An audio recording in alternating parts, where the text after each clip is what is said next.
es El Popular en Radio.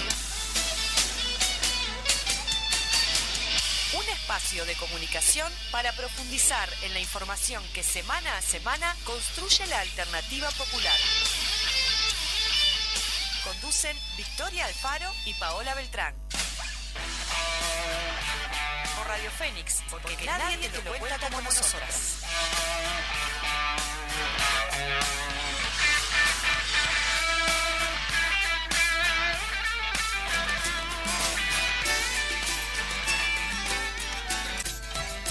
La cultura es la sonrisa para todas las edades. Puede estar en... Hola, ¿qué tal? Muy buenos días. ¿Cómo andan todos y todas quienes nos están escuchando aquí en Radio Fénix, la radio popular, en el Popular en Radio? ¿Cómo anda, compañera Victoria Alfaro? Muy bien, muy bien. Aquí estamos en una nueva edición del Popular en Radio, como cada miércoles, de 10 a 11, después lunes y viernes. Exactamente, que yo siempre me olvido y lo digo mal. Sí, yo siempre trato de recordarlo para no olvidarnos. Bueno, primero que nada queremos saludar a la gente que nos escucha por radio en vivo. Exacto. Porque a veces nos olvidamos de saludarles. Y es tan lindo cuando nos cuentan, yo te escucho los lunes, los viernes. ¡Ay, qué placer! Porque sabemos que es un horario complicado. Bueno, que hay mucha competencia también, ¿no? Sí, no, ni hablar. Programas muy importantes de la radio que salen en estos horarios. Igual sabemos que hay gente que escucha radio. Eso está bueno también, saber. Sí, por supuesto. que La radio es uno de los medios de comunicación más tiernos, más cercanos a la gente. Es lindo, ¿no? Sí, sí. Que no es lo mismo que el streaming que te ven y todo eso. No tiene nada que ver. Porque acá son diferentes. Acá podemos jugar un poquito más. Sí, tiene esa cercanía con la voz que es importantísima. Bueno, no la vamos a caretear. La vamos a caretear. No. Y no. Tenemos pautado a Fernando Pereira para la primera parte del programa. Fernando Pereira aún no llegó. Por lo tanto, parezco Cristina Kirchner. Compañeras, no ha llegado Pereira. Por lo tanto, vamos a esperarlo. Vamos a ver si podemos llamarlo ahora para verificar que esté en camino, ¿no? Eso sería algo muy deseado. Entonces vamos a jugar un poquito con lo que teníamos pensado. ¿Qué te parece? Exactamente. ¿Te parece si vamos al tema de la... Fede, atento a la jugada, Fede. Vamos a ir con el audio de la marcha de Palestina. ¿Lo tenés por ahí? ¿Sí? Excelente. Porque ayer fue no es marcha, concentración. Exacto. Todo esto, si llega Pereira en este instante, se corta y volvemos con Pereira, ¿no? Pero si Pereira no llega antes de que mandemos el audio, vamos con el audio. Exactamente. Ayer hubo concentración en la Plaza Independencia. Cuénteme, compañera. El Popular aquí con la compañera Paola Beltrán estuvo presente, como siempre, con el abajo que se mueve. A continuación vamos a escuchar el testimonio de algunos de los dirigentes, representantes de organizaciones sociales y políticas que estaban presentes en la concentración. Hablamos aquí de Javier Díaz, secretario general del Zunca, Mercedes Toledo, delegada por las bases de Montevideo a la mesa política del Frente Amplio, Ezequiel Díaz, militante de la coordinadora de gremios de secundaria, Graciela Montes de Oca, por madres y familiares de detenidos desaparecidos, el senador del Frente Amplio de la 1001, Oscar Andrade, y cerrando las entrevistas, escucharemos el testimonio de una ciudadana palestina que cuenta las consecuencias de este genocidio en su familia. ¿Vamos ahí?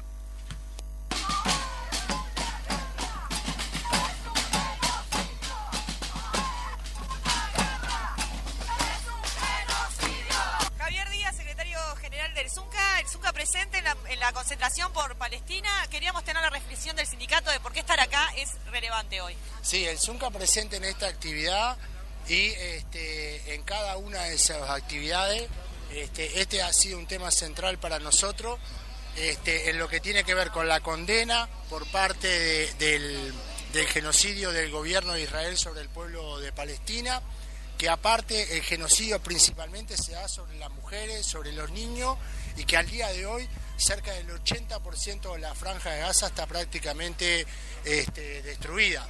En el entorno de 600 hospitales, donde 600 escuelas, que donde cerca de 300 lo menos que funcionan es para dar pedagogía, sino que para refugiarse, entre otras cosas.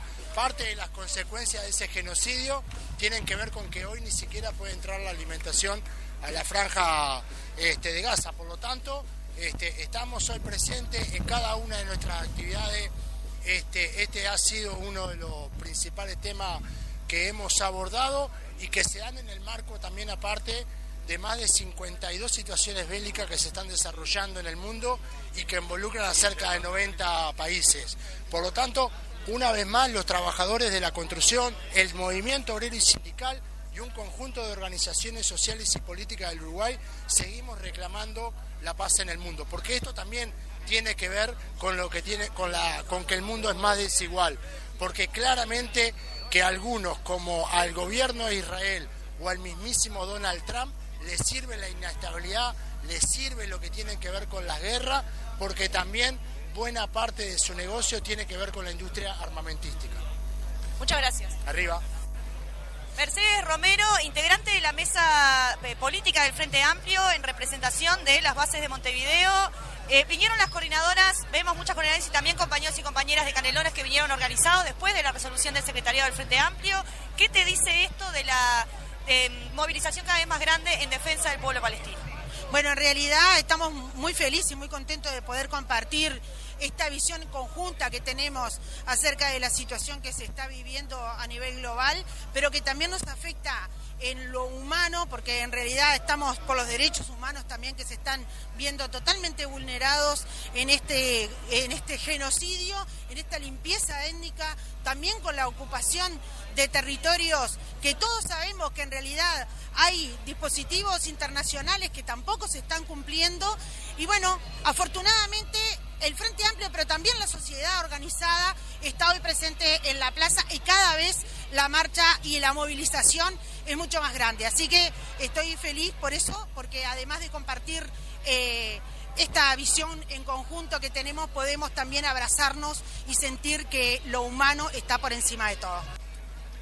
Ezequiel Díaz, estudiante de la coordinadora de gremios de secundaria, contanos un poco por qué están acá. Sí, efectivamente, somos la coordinadora de gremios de secundaria del área metropolitana y estamos acá en apoyo de la causa palestina. Ya hace más de un año que se viene perpetuando un genocidio, ya UNICEF dijo que hay más de 50.000 niños y niñas y adolescentes que han sido asesinados o lastimados por el Estado de Israel. Y entendemos que nuestro reclamo y nuestra solidaridad con el pueblo palestino no es un reclamo que tiene únicamente la coordinadora de gremios de secundaria del área metropolitana. Es un reclamo que viene en línea también con la posición y la postura que han tomado cantidad de organismos internacionales como son las Naciones Unidas, como también ha sido la Amnistía Internacional, que ha declarado que es un genocidio, Médicos Sin Fronteras. El secretario general de las Naciones Unidas tiene una declaración que dice que la Franja de Gaza es un campo de exterminio. La postura es clara, la coordinadora de gremios secundaria también tiene una postura clara. Lo que está pasando en la Franja de Gaza es un genocidio perpetuado por el Estado de Israel.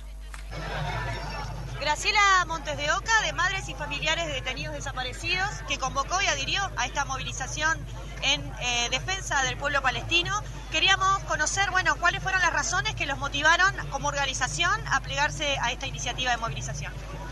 Fundamentalmente lo que nos moviliza es todo el tema de derechos humanos.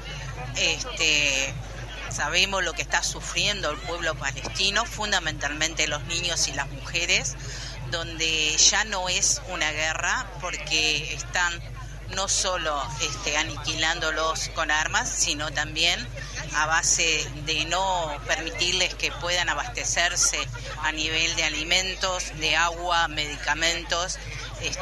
Quieren hacer un exterminio y nosotros en Defensores de los Derechos Humanos estamos contra eso y los apoyamos. Óscar Andrade, senador del Frente Amplio, presente en la concentración por Palestina. La consulta es, bueno, ¿por qué estás acá? Yo creo que es una movilización, la cuestión palestina pasa a ser una cuestión de humanidad. El último informe de la Organización Mundial de la Salud hablaba de más de 65.000 niños internados en la Franja de Gaza y del riesgo de decenas de miles de muertes por hambruna.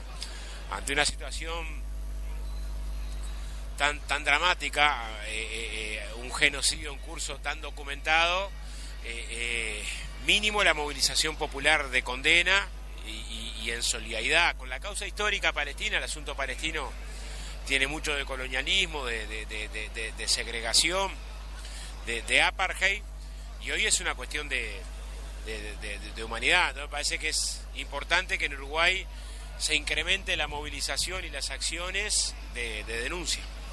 En ese sentido, el Frente Amplio, el secretario del Frente Amplio acordó una resolución que justamente convoca la movilización y hoy hay presente muchas coordinadoras organizadas. ¿Qué te parece eso? Me Gente parece de que Canelones es un logro de la base Frente Amplista que puso el tema en la agenda con fuerza.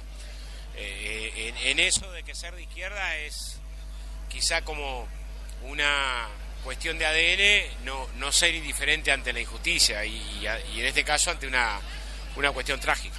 Muchas gracias. A vos. Argentina, nacionalizada palestina por haber contraído matrimonio con un ciudadano efectivamente palestino. Estás acá presente con la bandera. ¿Qué sentís, qué pensás de esta movilización y de cómo ha repercutido en el Uruguay la situación que está viviendo la Franja de Gaza? En lo personal nos toca muy de cerca. Nosotros vivimos en Uruguay hace 8 años. En diciembre Israel asesinó a 12 miembros de nuestra familia. 28 días después a otros 5 y el 16 de octubre tuvimos que ver en directo cómo asesinaban a nuestro tío. Al principio en Uruguay había mucho recelo de ver una bandera palestina, de ver una mujer musulmana con hijab y alhamdulillah, gracias a Dios las cosas se están cambiando, el mundo está abriendo los ojos y se está dando cuenta que lo que Israel está haciendo es un genocidio, que está transmitiéndolo en directo. Los pueblos salen a la calle, pero los gobiernos todavía no nos escuchan. Hay que, como dicen en el discurso, hay que empezar a decir las cosas como son. Esto no es una guerra, es un genocidio. Estamos viviendo la ocupación desde el año 47, porque se funda Israel en el 48, pero en el 47 ya vivíamos la ocupación. Es un apartheid tremendo. Tengo 2 sobrinos huérfanos a los cuales intenté ir a buscar en 3 oportunidades a Egipto y no lo he logrado. Voy a lograrlo y voy a intentarlo el mes que viene nuevamente. Es difícil estar en pie, pero se lo debemos a todos nuestros mártires y Palestina se va a liberar. Tan fuertes como el metal, tan fuertes como el metal, son nuestras almas, luchamos hasta el final, por nuestros... Bueno, muy bien, teníamos entonces allí todos estos testimonios que dan cuenta de lo que fue esa concentración, con un crisol bastante interesante de organizaciones, colectivos, de gente.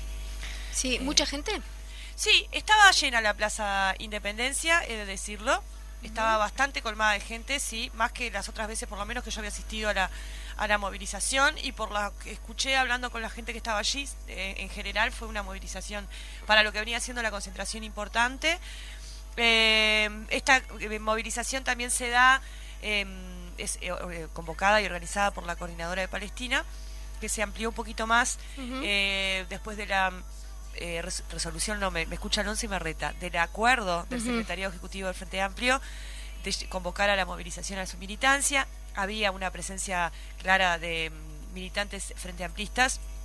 No eran la mayoría de los que estaban allí, pero sí había una presencia, sobre todo se notaba la organización con pancartas, en fin, gente que había venido de Canelones también. Habían unas señoras, compañeras que habían venido, dijeron 3 ómnibus desde Marindia. Sí. Si dice Victoria, reafirma acá. En mi zona, así que sí. Ahí va, combativas las señoras, muy combativas las señoras, que tenían una pancarta preciosa hecha. Se le están organizando hace como varias semanas. Sí, que habían juntado plata, habían ahorrado para pagarse los pasajes, muy organizadas, muy consustanciadas. Mucha gente joven también. Bueno, allí hablamos con madres y familiares de detenidos desaparecidos. Estaba Graciela, que fue la que habló, pero también había otras compañeras allí presentes. Bueno, Ollas Populares, que también acá nos tuvo la entrevista, que por ejemplo habíamos hablado también con la Olla Palermo, de ahí del centro, que también estaban presentes. ¿Quién más? Bueno, un montón de organizaciones, entonces. Sectores políticos, estaba el Partido Socialista, habíamos hablado con la Secretaria General, que supliendo a Sibila. Bueno, habíamos hablado con ella también. Bueno, gente del Partido Comunista, obviamente, que también estaba convocando. Además del ZUNCA habían otros sindicatos. Habíamos hablado también con Alejandro Acosta del GAS. Elegimos algunos audios porque bueno, tener un sindicato, pero bueno, los gremios de los gurises de secundaria, los estudiantes eran una barrita linda con sus banderas. Que también allí, bueno, el Ezequiel, si no recuerdo mal, se llamaba el estudiante que habló, muy bien también. O sea, todos los que hablaban se notaba que tenían un entendimiento y un conocimiento. O sea, no es que la gente estaba allí sin tener, porque pasó, porque le copó, porque pasaba por ahí, porque más o menos viene escuchando, sino que se notaba que había que todos quienes estaban allí, que eran un número importante de personas, tenían conciencia, tenían datos, tenían información, tenían un análisis geopolítico también de la situación, de alta calidad, digamos, la movilización. Después hubo proclamas, hubo varios que leyeron distintas saludos, había también planteado que se podían hacer, así que fueron varios y varias las oradoras. No llegué a escuchar si había una proclama central, sinceramente, porque estaba como buscando gente para entrevistar, pero fue una movilización importante. Bueno, eso es muy sobre todo lo que veo es que es importante en estos momentos, que además la situación de Gaza está siendo como minimizada o media tapada por el conflicto entre Israel e Irán. Entonces es bueno sacarla a la luz, y de que la mayoría de los muertos siguen siendo de Gaza, y siguen siendo los niños y las mujeres que pagan los platos rotos de cualquier conflicto, no es algo que es de ahora, pero siempre fue el conflicto de la humanidad. Los que pagaron siempre son los civiles, y en este caso está clarísimo lo que está sucediendo allí en Gaza, que no ha terminado, ¿no? Porque no nos olvidemos que ellos siguen bombardeando a los civiles cuando van a buscar comida allí en Gaza. Es horrible. Es una situación espantosa. Sí, entiendo que el desafío de este tiempo, en donde toda la información es tapada por otra y cada vez con mayor rapidez, porque antes llevaba un tiempito que una bomba de humo tiraba otra bomba de humo, que no son bombas de humo, rápido. Que una información sustituyera a otra, digamos, en la agenda pública, llevaba un poco más de tiempo, y ese más de tiempo te permitía también a vos como ciudadano recibir esa información, procesarla, hablar con tus compañeros, con tus vecinos, ¿no? Había como un proceso en donde uno elaboraba. Y ahora todo es muy rápido, y además los tiempos los manejan los conglomerados de la comunicación. Y además hay otro problema, no están dejando, desde el inicio no han dejado pasar a ningún periodista extranjero a la zona de Gaza. O sea, los que están allí reportando son los periodistas gazatíes, que además llevan 289 muertos, si no me equivoco. Sí. Periodistas muertos durante este conflicto. Exacto. Y bueno, y retomando un poco esto que decía, esta cuestión de, no sé si estoy saliendo. Sí, estoy saliendo. Se me hace contacto el auricular y no sé si salgo o si no salgo. No, que decía de que en esto de las noticias que cambian el eje, por ejemplo ahora con el tema de los bombardeos de Irán, bueno, el desafío es mayor para los ciudadanos, para la ciudadanía, en esto de mantener el tema en agenda, ¿no? Y después otra cosa que se planteaba antes en distintas conversaciones, que a la mayoría de la gente no le interesa el tema de Palestina acá en Uruguay, que está pensando en otros temas, que no es el primer tema de su interés, obvio, ¿no? Es un tema internacional. Obviamente, pero las movilizaciones de ayer ayudan a que se acabe más gente, ¿no? Porque lo que tenemos que aspirar no es a movilizarnos en función de la cantidad de gente que hoy sabe, o de movilizarnos, o de movilizarnos en el amplio espectro, ¿no? Pero hablar del tema, movilizarse a través del tema, generar hechos políticos sobre el tema, hace que la cosa se multiplique, ¿no? Porque si vamos a decirle, bueno, vamos a movilizarnos en función de cuánto la masa está informada con un tema, como estamos diciendo que la agenda mediática la manejan desde allá, de no sé dónde, es como que, bueno, es al revés, ¿no? Hay que tener cuidado con esa trampa de pensar que todo depende de la medición de opinión que tengamos sobre el tema en el momento. Solo tomar en cuenta eso para emitir resoluciones políticas, ¿no? Claro, porque si la política la vamos a hacer en función del humor, de la encuesta, del momento de opinión que está medida, y que a su vez la gente, la opinión que tiene sobre los temas que discute, por un lado están los que te tocan directamente, porque si abrís la heladera y no tenés para comer, tu tema es no tenés para comer, no tengo trabajo, no tengo salario. Ahora, quienes están en unas mejores condiciones materiales y tienen la posibilidad de pensar un poco más allá, están muy condicionados por la agenda mediática. Entonces, si vos como izquierda no tenés, mirá para dónde se fue el tema, pero es un tema, pero ya que no vino Pereira, sí. Dijo para hacer que no pudo venir. Dijo para hacer la entrevista telefónica, eran la mitad del tiempo que teníamos disponible para hacerla, nos parecía que no era lo mismo, entonces lo agendaremos para otro momento. Exacto. Así que vamos a seguir hablando de este tema.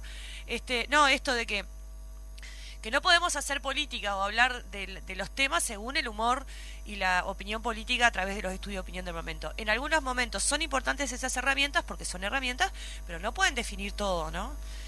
Sobre qué nos vamos a movilizar, sobre qué vamos a hablar, sobre qué vamos a presionar, sobre qué... Es una herramienta más que se tiene que usar en determinadas circunstancias y para determinados movimientos. No puede ser, todo no puede pasar por ahí, porque si no... perdimos la batalla, o sea, la batalla que le llamen como quieran, cultural, de medio, la no sé qué, no puede ser eso, no puede ser eso. Bueno, hablando de batallas culturales, ¿qué te parece si hablamos de cómo nos quieren meter tema? Y uno de los temas que se quisieron meter fue el tema de querer hacer una operación, que claramente fue una operación mediática, ¿no? Sí. Mediática y... No voy a hacer, ¿sabes qué? No voy a hacer más calificativos porque no quiero irme de mambo y es un tema muy delicado. En relación a la causa vinculada al Fondo de Vivienda, uno de los fiscales está buscando la información. Ya la tengo ¿La acá. tenés? Dale, léela. Quería leer la declaración del Partido Comunista de Uruguay sobre el Fondo Social de Vivienda de la Construcción, exactamente sobre lo que decía recién Paola.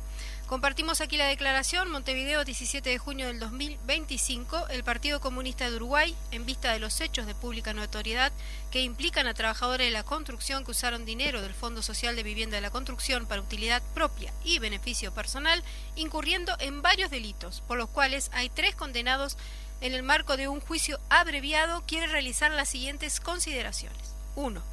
Expresa su más firme repudio a la utilización de recursos de los trabajadores de la construcción para fines espurios y beneficio personal, lo que constituye una grave afrenta a los intereses y tradiciones del movimiento obrero. 2. Ante la pretensión de los sujetos condenados por estos hechos delictivos de involucrar al PSU, nuestro partido niega de forma contundente haber recibido dinero alguno del FOSBOC. 3. Respaldamos con firmeza a nuestra compañera Laura Alberti y en ella a nuestros compañeros mencionados por los sujetos condenados, particularmente a los compañeros Óscar Andrade y Daniel Liberio, que, cumpliendo con lo manifestado públicamente, presentaron en el día de ayer un escrito ante la Fiscalía poniéndose a disposición para declarar como testigos en la investigación en curso. 4. Expresamos nuestro interés en que los hechos se investiguen exhaustivamente y que los responsables de los delitos sean juzgados con todo el peso de la ley, firmado por el Comité Ejecutivo del PSU.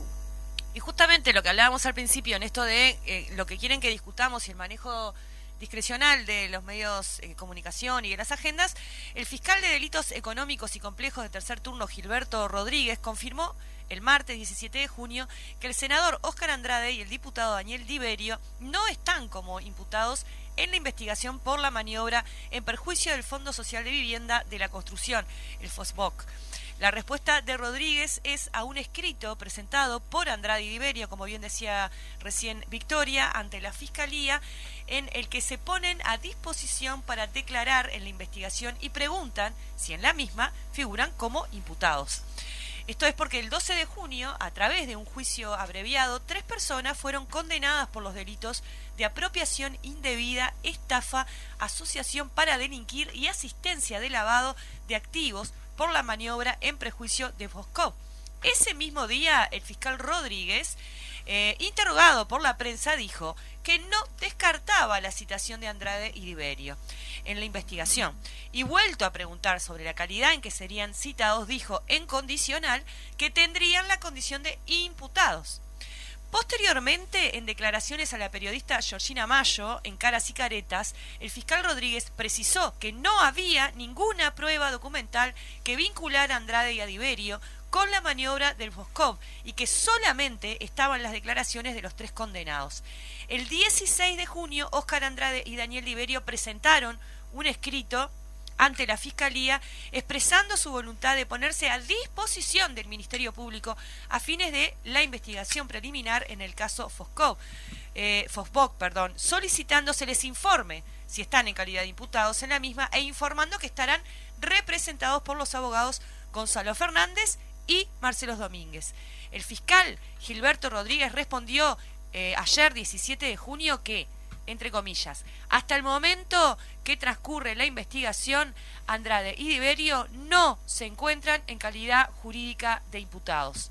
Y se adjunta por escrito en la nota que pueden leer en el Popular, los escritos presentados, el escrito presentado por Andrade y Diverio a través de sus abogados y la respuesta del fiscal Rodríguez del 17 de junio. Allí está toda la información y ahora vamos a pasar a leer también la declaración del ejecutivo del PIC-CNT que salió el día de ayer, que dice lo siguiente: ante la condena de 3 personas en un juicio abreviado por graves delitos en perjuicio del Fondo Social de Vivienda de la Construcción, el PIC-CNT declara: 1. Es imprescindible remarcar que fue el mismo Zunca, junto al sector empresarial, quien realizó la denuncia penal a través de FOFOC para que fueran investigados los hechos delictivos. Seguidamente adoptó la decisión de expulsar a los involucrados en esta maniobra delictiva.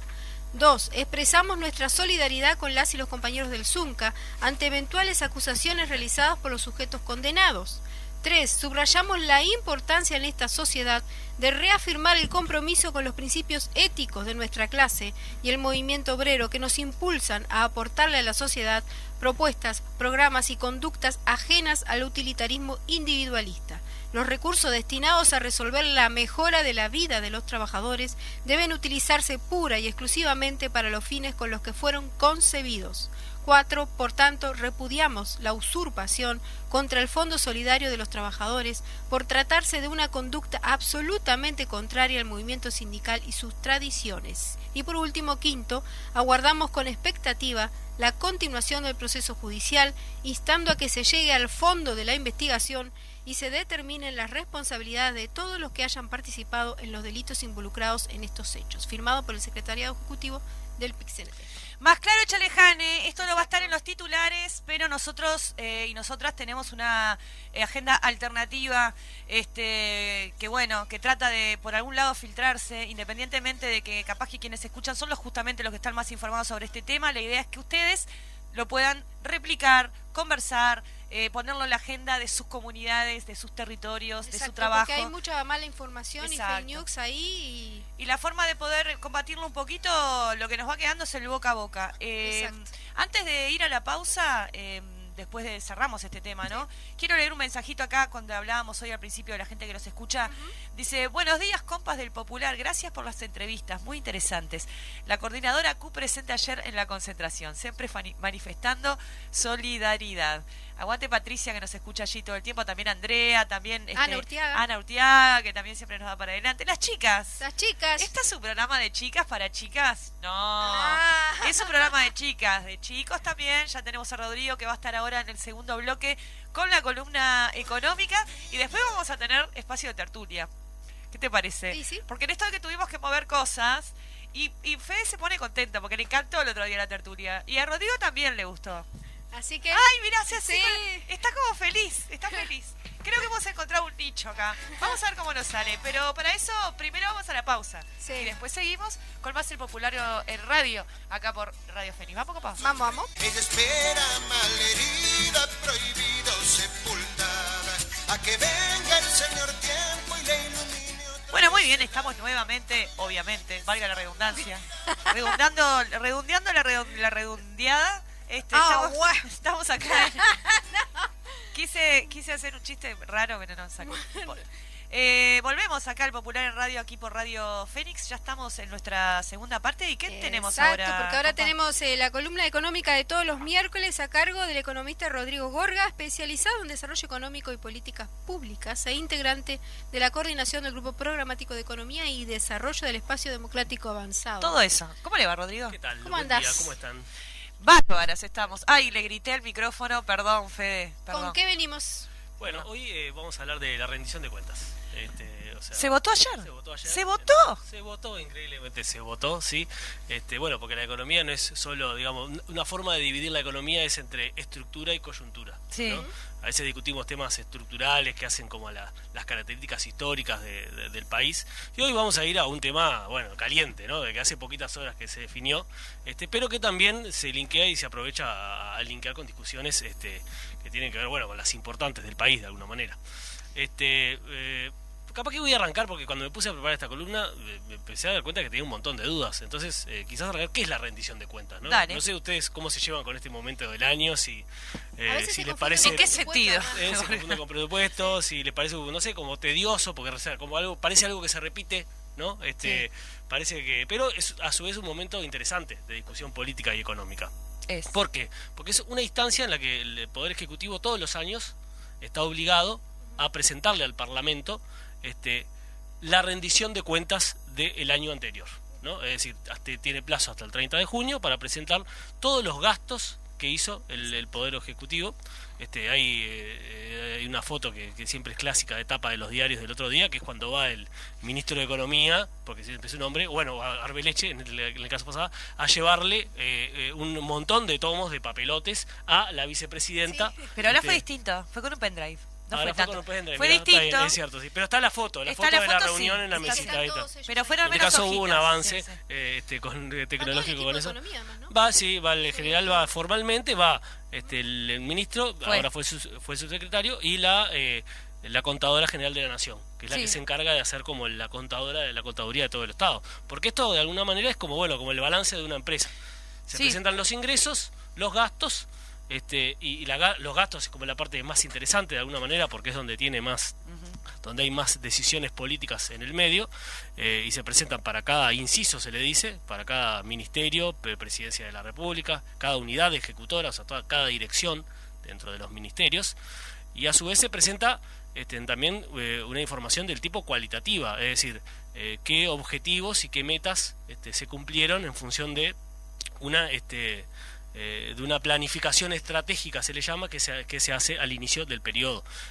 Ahí tenemos hay un concepto constitucional, que es el de áreas programáticas, que son transversales a todos los ministerios, y a partir de allí se presentan indicadores, como por ejemplo, yo estoy mirando, para tomar un ejemplo, la Secretaría Nacional de Deporte, que forma parte de Presidencia, tenía como objetivos hacer determinadas como dice acá, espacios de participación ciudadana en el deporte, por ejemplo. Entonces, se pone, al principio del periodo se habían planificado 3, ¿cuántas se hicieron en año a año? Y entonces, es un momento. También hay otros informes, ¿no? Informes como, por ejemplo, la cantidad de funcionarios públicos, o informes que tienen que ver con reglamentaciones específicas que tiene que cumplir el Estado, por ejemplo, con el ingreso de personas con discapacidad o afrodescendientes, que por ley tiene que haber una determinada. Entonces, ahí hay como una rendición de cuentas de un montón de cosas. Y una cosa interesante que vos dijiste es que se confunde con el presupuesto. ¿Por qué se confunde con el presupuesto? Por el siguiente motivo. Nosotros tenemos nuestra forma de presupuestar es quinquenal, ¿no? Es por 5 años que es lo que dura el gobierno. Pero es un poquito corrido, porque ¿qué pasa? El gobierno comienza, pero comienza en marzo, y por lo tanto arrastra el presupuesto del año anterior, del gobierno anterior. Durante todo el 2025, ¿no? Durante todo el 2025. Entonces, lo que vamos a votar ahora en este año es el presupuesto para el periodo 2026-2030. Y luego todos los años se hacen rendiciones de cuentas. Ese presupuesto no se puede modificar como gasto total, ¿no? Sino lo que se hace es se hacen intercambios entre partidas, ¿no? Es decir, algunos gastos que no hubo, la rendición de cuentas todos los años es, intercambios de partidas entre organismos del Estado que no gastaron contra otros que precisan plata, ¿no? Eso es como el espacio fiscal, aquella idea que se discute, eso en las rendiciones de cuentas. Pero esta rendición de cuentas es especial, ¿no? Por varios motivos. El primero es que cuando es una rendición de cuentas del primer año de gobierno, hay de alguna manera una evaluación de lo que se hizo con respecto al año anterior. Y cuando hay un cambio de signo político en el gobierno, esto se torna además en un debate de evaluación partidaria sobre cómo fue la situación o la gestión económica del gobierno anterior. Entonces, de alguna forma, en general, en términos formales, es un montón de tomos de cosas, ¿no? Y un proyecto de ley, que en general es un artículo que dice el déficit fue tanto, apruébense esto en función de los tomos que yo te entrego aparte. Pero acá hubo otra particularidad, que tiene que ver con, además de que se llevó parte de la discusión, ¿no? en estos días y ayer, en más de 16 horas de discusión en la Cámara. Que, las 2 de la mañana. Sí, que no las vi todas, aclaro por las dudas. Yo vi el final, me preparé para... Ahí está. Entonces, había algunos artículos adicionales. En general siempre un artículo, pero acá había artículos adicionales, que en general tenían que ver con algunos... tenían que ver, por ejemplo, con algunos imprevistos que el gobierno se había encontrado y que por lo tanto precisaba créditos especiales, porque si no existe el crédito votado en una ley no se puede gastar para otra cosa, ¿no? Por eso es lo importante también de la definición del presupuesto este año, porque allí se va a jugar los 5 años. Los 5 años. ¿En qué se puede? No solo cuánto, en qué. Y no solo en qué, sino en qué rubros, en qué aspectos, cuánto de funcionamiento, cuánto de inversión, cuántas mesas, cuántas sillas, cuántos edificios. Pero entonces ahora el gobierno se encontró con algunas novedades y precisó aprobar algunos artículos especiales que la utilizaran créditos para poder pagar esas cosas que no estaban previstas en el presupuesto que se encontró. Una de ellas fue lo del ferrocarril, 144 millones de dólares, un acuerdo que se hizo para un litigio, para unos problemas legales que había allí. Después estaba, un problema con los medicamentos de alto costo también, que posibles juicios que el Estado podía afrontar por los medicamentos de alto costo. Se pidió dinero para afrontar esos juicios y gastos de funcionamiento de ACE, que también fueron como otro gran tema, ¿no?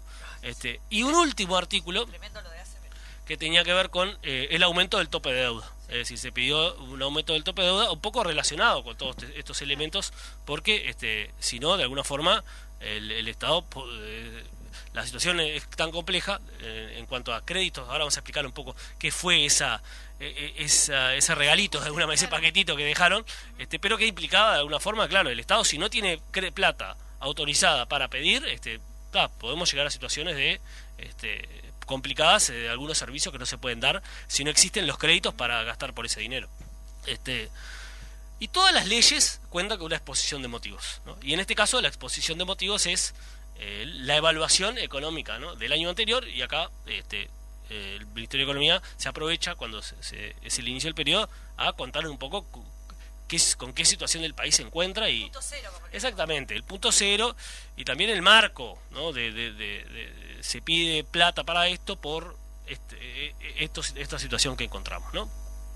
Entonces ahora como que vamos a ir poniéndole nota de alguna manera en base a esta exposición de motivos que hizo el gobierno, para ir viendo cuán bien y cuán mal le fue, que es un poco ya entrando en el contenido. Que no va a ser una buena nota. Bueno, pero es interesante porque no es todo tampoco blanco o negro, ¿no? Bueno. Y eso para mí está bueno traer en esta columna. Ahí?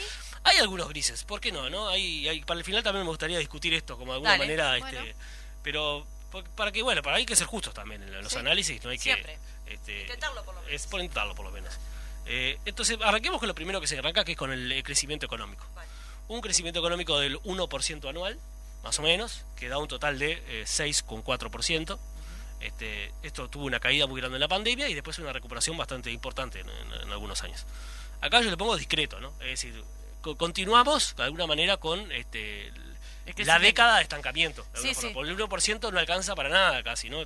Si bien estamos en una población estancada, en general se dice que no alcanza ni para cubrir el crecimiento de la población, y no alcanza para aumentar el promedio per cápita, de alguna forma, que es por ese ingreso de los valores que produce la economía por persona. Es decir, estamos virtualmente estancados de alguna manera. Vale. Después vamos al bienestar de la gente, ¿no? Vale. Ahí meto en todo en una bolsa, ¿no? Empleo, salarios, pobreza y desigualdad. Básicamente casi todos los indicadores estamos igual que en el 2019. Salvo algunos pequeños detalles que ahora voy a especificar. Pero claro, en el medio nos comimos unos golpes, ¿no? De alguna manera, ¿no? Que en parte tienen que ver con la pandemia, pero no solamente, ¿no? Y eso también está bueno separar ahí esos dos puntos. ¿Hubo decisiones ahí económicas para que eso fuera así? Hubo elementos que se llaman exógenos, es decir, que no puede controlar el gobierno, pero después hubo decisiones de política económica que tuvieron un impacto específico y que muchas veces lo que decía ayer, después traigo algunas frases de la intervención de Bruno Giometti ayer, el diputado de la 1001, que se las recomiendo porque es un buen repaso, donde claro, ¿qué dicen los manuales de economía? Cuando vos tenés un momento de golpe económico bajo, Sí. lo que hay que hacer es aumentar el gasto para contraponer ese efecto negativo externo que tenés. Y lo que hizo el gobierno fue todo lo contrario, en realidad. Lo que hizo fue un ajuste fiscal en el medio de la pandemia, ¿no? Contrario a todo lo que decían los organismos multilaterales, ¿no? Lo que decían los organismos internacionales, que decían, bueno, no, a ver, si hay un momento para gastar es que básicamente la gente no está teniendo opción de salir a la casa, y etcétera, ¿no? Es decir, estamos igual, más o menos, casi que igual, en pobreza, en desigualdad, en salarios, el empleo un poquito mejor, 50.000 empleos, que bueno, que uno diría es poco, pero para la gente que no tenía trabajo, esos 50.000 empleos de repente son un cambio de vida importante para esa gente. Tenemos en cuenta también que Uruguay tiene 1.630.000 empleados, ¿no? Eso es un aumento, digamos, sobre una masa muy importante. Y además hay que ver la calidad, que es otro tema, por supuesto. Pero hubo un aumento de 50.000, no son 100.000 tampoco, como dicen, ¿no? Porque ahí el gobierno comete un error, como de los muchos que ha cometido desde el punto en el manejo de cifras, y es comparar la SH cambió de metodología. Antes usaba una metodología transversal, y quiere decir que encuesta en un momento del tiempo a un montón de gente, y después panel, es decir, todos los meses encuesta a la misma gente.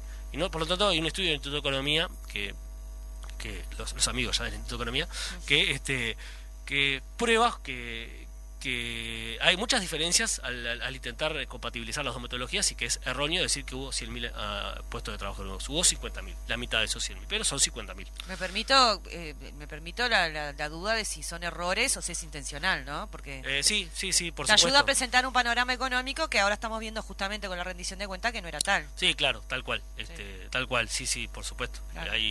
Son errores con claro, con dolo, ¿no? Los indicadores los tiran para acá, los tiran para allá. Exactamente. Y también, y otra cosa que hay que agregar es hay un sector que le fue peor, que fue el 10% más pobre. El único sector de la población que no creció ingreso fue el 10% más pobre, ¿no? Digamos, la pobreza tiene la misma estimación puntual, el mismo porcentaje. Hay algunos aumentos para los tramos infantiles, sí. pero esos aumentos en los tramos infantiles están dentro del margen de error, digamos, si somos justos, porque como son encuestas, pero son una estimación puntual que le da mayor. Y por eso se puede hablar de que habría una indicación de que la pobreza infantil aumentó, y el 10% seguro está peor, ¿no? Es decir, estamos igual o peor, de alguna manera, ¿no? Y algunos sectores también de trabajadores no lograron aumentar su salario. Por eso digo, acá en bienestar le pongo igual o peor, ¿no? Igual o peor que antes, ¿no? O sea, regular. Dale. Y situación macroeconómica. ¿En qué se mejoró? Bueno, la inflación se bajó un poco, pero yo acá matizo un poco, porque bueno, la inflación, si bien desde el punto de vista de la inflación es un medio para algo, ¿no? O sea, la inflación es cero, pero lo que el salario cae, nadie va a salir a festejar por el 18 de julio la inflación, ¿no? O sea, que la inflación bajó. Lo mismo que la gente festejando 18, ¡bajó la inflación! Claro, podés festejar que subió el salario, nadie festeja esto tampoco, ¿no? Podés festejar que aumentó el salario, pero no real, en comparación con la inflación, pero no solamente la inflación. No. Podés festejar que aumentó la inversión, porque la inflación bajó y los empresarios tienen más certeza, pero la inversión tampoco subió, ¿no? Porque esta situación de estancamiento se vincula con ello. Y luego vamos al plano fiscal, para cerrar esta situación. Si somos digamos, buenos con el gobierno, la situación fiscal está igual. El déficit fiscal es exactamente el mismo que en el 2019. Pero no lo iban a bajar. Pero no le iban a bajar. Es decir, es exactamente el mismo cuando se prometió responsabilidad fiscal, cuando se creó una regla fiscal, que un día vamos a hablar de ello ahí, pero que es como una cosa que era un escándalo, que los propios políticos se ponen como un corsé, se atan las manos, porque si las tengo sueltas me gasto mucho, entonces ellos mismos se atan las manos y después terminaron cumpliendo la regla, la histórica regla de Uruguay del ciclo del carnaval electoral. Bajaron en la pandemia, el último año, dale que tenemos que ganar las elecciones. Que hay elecciones. Pero con un aumento de deuda bastante importante, que que eso también hay que decirlo, decía, acá entonces situación macroeconómica digamos que está igual o peor también, ¿no? De alguna manera, es decir, el déficit fiscal igual, la deuda mayor, es cierto que una cantidad de deuda importante fue tomada durante la pandemia, pero bueno, es algo que decirlo, la deuda aumentó. Y además, siendo buenos el déficit fiscal igual, porque en realidad estaban todos estos regalos, ¿no? Estos 900, lo que hizo el gobierno fue de alguna forma maquillar. ¿Qué hizo? Bueno, dejó facturas pagas de alguna manera, ¿no? Dejó factura del año pasado para pagar este año, le hizo a las empresas que pagaran, las empresas públicas que pagaran impuestos al Estado, adelantados, no registraron gastos, ¿viste? No, esto como corremos ahí, lo tiramos ahí. Todo eso en realidad, si agregamos todo eso, el déficit fiscal sería 4,6%. Claro, no es lo que está oficialmente en la cifra, pero de alguna forma esto es el sustento de la idea de dejar el déficit fiscal más grande de los últimos 35 años. Por esos maquillajes que hicieron. Que más que el déficit fiscal, lo que yo diría es, qué cara dura, ¿no? Bueno, ¿qué? Digo, ¿qué? Porque esta gente que siempre habla de la responsabilidad fiscal, de lo técnico, no de lo importa. bien... Bueno. Nunca les importa. Y bueno, para terminar, y Lo para que pasa arrancar, que sí, para terminar... está bravo decir que vas a hacer eso, ¿no? Entonces tenés que mentir. Claro, entonces lo que digo es, el déficit que sería, bueno, tenemos una economía más grande porque creció 6%, pero sin bajar la pobreza, ¿no? Es decir, y acá saco una frase de Giometti ayer que dice, ¿quién puede explicar desde un punto de vista económico que el salario y la masa salarial demoraron mucho más que la actividad económica en recuperarse? Es decir, en el 21, el 22 ya teníamos el PBI el 19, pero recién lo alcanzamos en el 24. Es decir, acá lo que hay es un modelo económico también, ¿no? Es decir, cuando uno mira las cifras separadas parece que estamos todo parecido, pero mirando la foto esta, ¿no? De decir, y la teoría del Maya Oro no funcionó. Es decir, la cosa de decir, bueno, no molestemos a los ricos, no molestemos a los que tienen plata, porque no aumentó la inversión, porque no se dinamizó de forma grande el crecimiento y por supuesto porque eso no derramó a nadie, ¿no? Entonces, para mí el resultado es insatisfactorio, ¿no? No quiero ser, pero insatisfactorio no es una cosa tremendamente terrible, Es pero un buen docente, porque no te quiere dar, ¿viste ese docente que te pone mala nota pero no te quiere poner mucho para que no te desanime? Exacto. Y capaz que el año que viene a marzo. mejor. Si yo tuviera que tutear, vuelvo en febrero, le diría yo. Claro. En marzo, no sé, como diciendo. Y la situación fiscal o económica no es catastrófica, pero es desafiante, que es escenario desafiante, ¿no? Son como esa palabra que... bueno, ¿y qué sensación le queda a usted después de ver estos números, no? Por ejemplo, con respecto a la campaña, ¿esto fue lo que se evaluó? No. ¿Se evaluó esto? ¿Se evaluó el futuro? ¿Qué piensan ustedes? A ver, ¿por qué ganó el Frente Amplio? ¿Por qué perdió este gobierno? ¿Tuvo algo que ver esto? Pará, porque me mataste con la pregunta porque me llevaste a otro mundo. No, porque yo tengo una hipótesis, es que la situación económica quizás la gente no la veía tan terrible, pero este modelo se percibía que no daba futuro de alguna manera, ¿no? Entonces, a veces cuando se evalúa también en las elecciones, se evalúa el pasado y se evalúa el futuro, ¿no? Entonces, el pasado, insatisfactorio. No fue, insatisfactorio que si te lo maquilla, puedes decir, bueno, hay más empleo, el salario real está un poquitito, 0,1% mayor, porque tuviste un empuje al final por los sindicatos, además no por las pautas.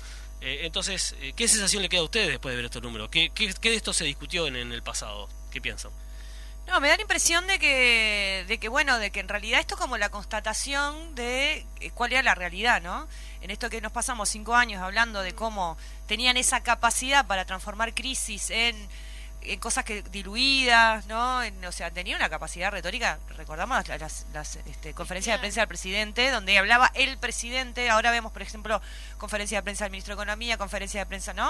O sea, hay una distribución de la palabra hablando allí diferente. Quienes saben del tema y no... Claro. No y esto te muestra realmente lo que pasó, que fue lo que dijimos. Yo te decía que había escuchado ayer el final de la rendición de cuentas, Ana Olivera, donde habla, que te acordás que lo dijo acá, lo de los 404 que estaban aquellos programas para la infancia con la plata, bla, bla, bla, y cómo nos había gastado lo que se tenía que gastar, y esa cosa sistemática, porque no podían terminar la sesión porque Abdala se anotaba para tener la última palabra, ¿no? Esa disputa por la última palabra, que un poco de eso se trata, porque yo recuerdo la rendición que venía nuestra, lo que fue eso, ¿no? Arrancaba diciendo que todo lo que estaba mal que se había hecho Frente Amplio, que era una cosa como rarísima en la propia redacción de la rendición de cuentas. Entonces es como esa disputa media extraña entre el gobierno que entra y el gobierno que sale. Sí, igual me parece que salió lo que O'Donnell tenía planteado, ¿no? Y me parece que es como un primer avance del ministro de Economía ¿no? En esto de lo que se vino trabajando, de lograr lo del aumento de tope de deuda, que Sí, de todo el gobierno de conseguir los 2 Exacto. votos para votar Los algo, famosos ¿no? 2 votos vinieron de Cabildo Abierto, finalmente se especulaba que podía ser de Partido Colorado, se habló de que por eso habían hecho lo de H, ¿no? Hubo mucha especulación en torno a eso en relación a los votos que faltaban. Y al final vino de Cabildo Abierto. Y bueno, veremos ahora. Y una cosa que te pregunto, que se decía, que cuestionaban, en un momento quisieron cuestionar ahí, no sé, unos impresentables, los escuchabas y era muy impresentable, que el problema era que, como le habían presentado tan al principio la rendición de cuenta, en vez de esperar al último, ¿qué iban a hacer en el medio? Capaz que mejor esperar a que llegara el plazo y se votara, porque había que esperar que presentaran el presupuesto, que es más adelante, y en el medio quedaba como un espacio, no entendí Demasiado mucho. eficiente, me parece. No sé qué pero vos sabés que esa fue la argumentación, y yo dije, ¿a qué le tienen miedo? ¿Hay algún proyecto de ley que se va a presentar en el medio? ¿No quieren funcionar en el medio? ¿Están esperando el presupuesto y hay una especulación ahí? Capaz que vos me podés No, yo desasnar. creo que la verdad es que no lo sé, habría que hablar con alguien que esté más en Rarísimo. la cocina del Parlamento. Sí. No, y para decir, capaz que para mí una cosa interesante que para pensar es, bueno, este gobierno no fue tan desastroso, por lo menos en el área económica, ¿no? Estos números presentan insatisfactorios, pero no es un desastre. No estamos en la crisis 2002, está claro. Por lo tanto, Sí. el desafío que hay, Sí. digamos, como el piso no fue tan desastre, digo, esto es un desafío también para el gobierno, de decir, bueno, o mejoramos en serio, o si hacemos lo mismo, la cuestión no va a ser tan claro cómo van a ser las elecciones, no cómo va a ser la perspectiva electoral. También creo que eso hay que tenerlo en cuenta para el futuro. Me parece que cuando se discuta el de 2029, ¿no? Y se va a evaluar, bueno, este gobierno del Frente Amplio y el último gobierno del Partido Nacional de la coalición de la calle Pou, el piso con el que se va a comparar no es tan malo. Por lo tanto hay que tener cuidado, me parece. Ah, sí, claro, sí. Sí, está claro, cuanto más hay que alto hacer arrancás. cambios en serio. Sí.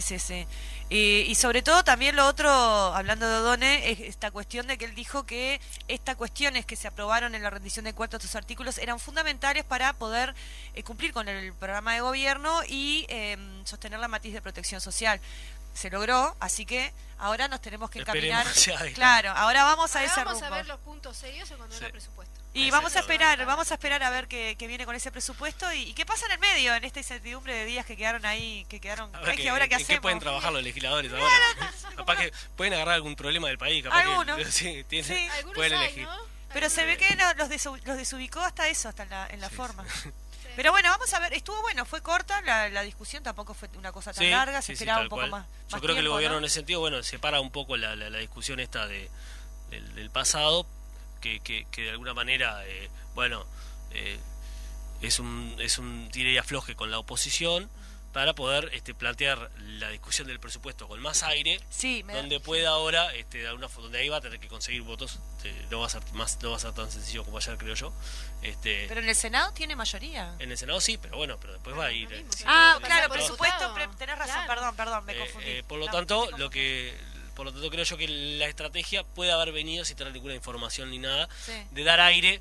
Ahora le estamos pegando al gobierno y ahora después el presupuesto de repente viene la negociación también. Se va a tener que negociar también y ahí no se va a poder hablar de lo malo que hiciste porque no puedes ir a negociar con alguien y pedirle el voto diciéndole qué feo que fuiste, ¿no? Sí, algo hay ahí en esa estrategia que iremos terminando de dilucidar en la medida que se desarrollan los hechos. Ahora eso lo podemos especular. Pero bueno, hay un movimiento y sobre todo eso, ¿no? El ministro logró sus artículos. Y hay que recordar que también eso, el Ministerio de Economía es de los economistas, de los ministerios en general, desde el punto de vista técnico y de recursos más importantes. Tiene un gran equipo técnico, O'Donnell, tiene muchos economistas de mucho nivel, muchos también en cantidad, entonces tienen recursos para hacer, creo que tienen también distintos proyectos para presentar en estas semanas, y tienen todavía empantanada la discusión de la caja de profesionales. Por lo tanto, esa es otra cosa claro. Que para el ministro era importante y él lo mencionó, el tema de la resolución de la caja de profesionales. Claro, porque además él dijo que según cómo se resuelva eso va a afectar o no también la Es que si no se resuelve por lo que está planteado, no sé qué cantidad de millones, una cosa, un disparate y no tiene sentido. Y bueno, y hay otras iniciativas que tiene el Ministerio de Economía. Yo estoy esperando la de la inflación, la de ampliar de terminar con el monopolio de importación que él había anunciado. Bueno. Yo estoy esperando esa. Esperando. La próxima vez que lo vea, si tengo la Cuando posibilidad de consultarle, le voy a decir, y Odone, aquello que usted había contado... Qué lujo el tuyo, ¿eh? Tenés posibilidad de contarte con Sí, el ministerio y decirle y bueno, las demandas. ¿Viste? No es cualquiera, No cualquiera. Es lo bueno de una fuerza política que tiene en su Eso, dirección muy bien. tanto a gente como coalición, ¿no? Dirigentes altos, Como no sé comité qué, de base. como a gente que milita en las bases, ¿no? Muy Tenés bien. esa Sí, posibilidad. por supuesto. Es lo que hace que sea justamente una fuerza arraigada Movimiento. al movimiento, sí. Uno Y, tiene la posibilidad de tener eso. sí, Cuando privilegio. vengan esos temas, los traeremos acá. Le voy a la mesa preguntar. y lo Ay, sí, discutiremos dale, también. después te cuento. Dale. Después vos me decís, preguntale y yo le pregunto. No, mentira. Bueno, buenísimo. Terminamos hoy, Excelente. compañera. Excelente. ¿Nos despedimos? Excelente. Muchas gracias, Muy Rodrigo. buena- muy buena A ustedes. charla y- Hoy hablaste un Por el montón, espacio, Rodrigo. La verdad que sí. No nos dejaste ni siquiera mucha tertulia. Estuvo bueno. ¿Le gustó? pero ¿Le estuvo gustó? bueno, porque es un tema complejo. Él y se hay que queda explicarlo. pensando porque piensa que lo estoy retando. No, y te hay que estoy saber retando. explicarlo, no es fácil. No, estuviste precioso. ¿Le pareció, Manuel, que está acá, que el equipo de comunicación del Popular, de la Miruno, del partido, de todo? Ahí Multitac. está, todo Bueno, superado. Fede, muchas gracias también a vos, como siempre. Chao todos. Me fui contenta hoy de la radio. Bueno, menos mal. Sean felices, coman perdices. Y nosotros nos encontramos el próximo viernes, Viernes. a las 10 de la mañana. El viernes, si todo sale bien, vamos a tener a la diputada y presidenta de de la Comisión de Industria de la Cámara de Diputados, Tatiana Antunes. Bueno, me voy. Chao, ya está. Nos encontramos el miércoles No porque... me tires el mate porque nadie te lo cuenta como nosotras. Salud, gente.